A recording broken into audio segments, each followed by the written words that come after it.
Hello everyone. आज हम लोग पढ़ेंगे village song written by Sarojini Naidu. So poet कह रही हैं, full are my pitchers and far to carry. यानी यहाँ पर एक गांव की औरत है और वो कह रही है, मेरे जो घड़े हैं वो पानी से भरे पड़े हैं और मुझे इन घड़ों को उठाकर बहुत दूर तक लेके जाना है। Lone is the way and long। और जो रास्ता है वो बहुत सुनसान है और बहुत लंबा रास्ता है।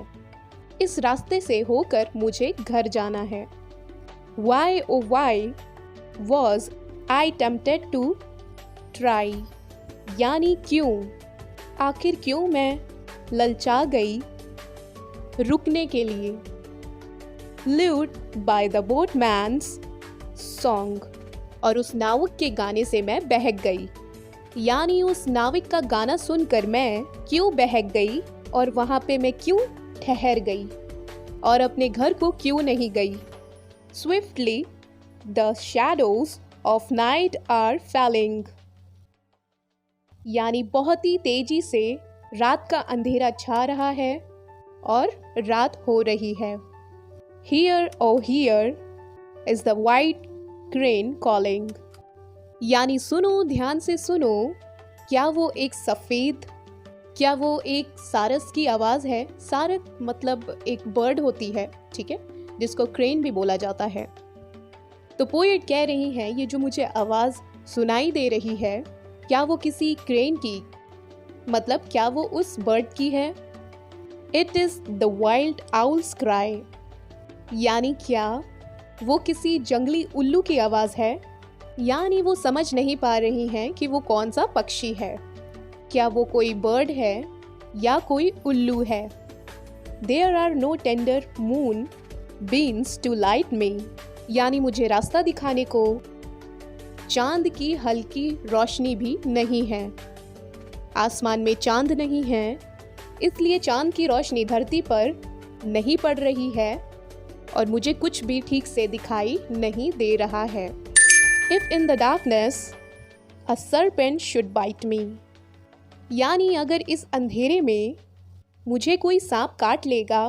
और if an evil spirit should smite me। यानी अगर कोई बुरी आत्मा मुझ पर हमला करेगी और मुझे मारने की कोशिश करेगी। यानी अगर कोई मुझे सांप काट लेगा या मुझ पर कोई बुरी स्पिरिट हमला करेगी तो क्या होगा, मैं इनसे मर जाऊंगी और किसी को भी पता नहीं चलेगा कि मैं बिल्कुल अकेली हूँ। राम रे राम आई शैल डाई। यानी अब वो अपने भगवान राम से कहती है कि राम मैं मर जाऊंगी, इसलिए मुझे बचाओ। ये एक तरह की रिक्वेस्ट है। यानी पोएट जो है वो भगवान से रिक्वेस्ट कर रही है क्योंकि वो बहुत ज़्यादा खतरे में है, इसलिए वो भगवान से रिक्वेस्ट कर रही है कि भगवान उनको बचा लें। अब इनको अपने फैमिली की याद आ रही है और साथ ही साथ सोच रही है कि अगर वो घर नहीं पहुंची तो उसकी फैमिली क्या सोचेगी और कितनी फिक्र करेगी। My brother will murmur why doth she linger. यानी मेरा भाई बड़बड़ाएगा, धीरे धीरे बोलेगा कि आखिर मैं क्यों रुक गई और अभी तक घर में वापस क्यों नहीं आई हूँ। वो इस बारे में सोचेगा।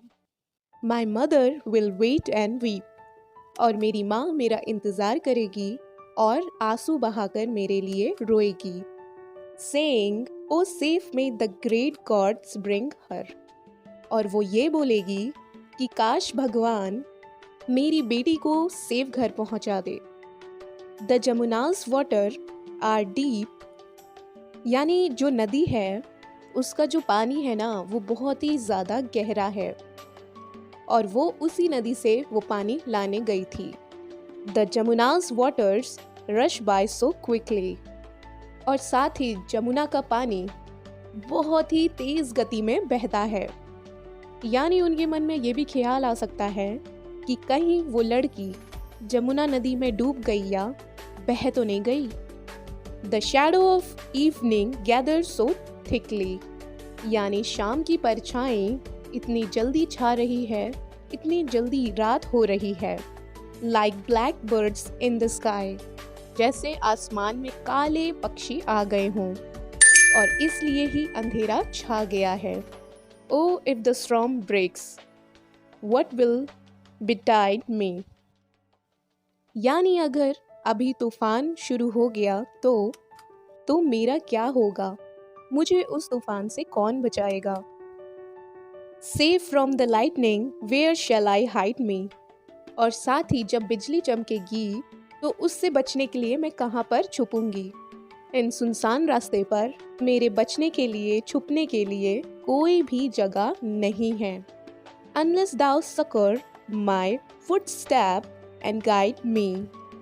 यानी जब तक आप मेरे कदमों को मदद नहीं करेंगे और मुझे रास्ता नहीं दिखाएंगे, राम रे राम आई शैल डाई, तो राम मैं मर जाऊंगी और बच नहीं पाऊंगी। फ्रेंड्स, यहीं पे ये पोयम खत्म होती है। सो इस पोयम में यही बताया है कि कैसे एक लड़की, जो लड़की है उसके अंदर फियर है और वो अपने डर से बहुत ही ज़्यादा परेशान है, पर उसको इतनी उम्मीद है, इतना होप है कि जो भगवान है, भगवान उसके लिए रास्ता निकालेंगे ज़रूर। सो आई होप कि आपको ये पोयम समझ में आई होगी। अगर आपको ये पोयम अच्छी लगी है तो लाइक कीजिएगा, सब्सक्राइब कीजिएगा और शेयर ज़रूर कीजिएगा। Thank you.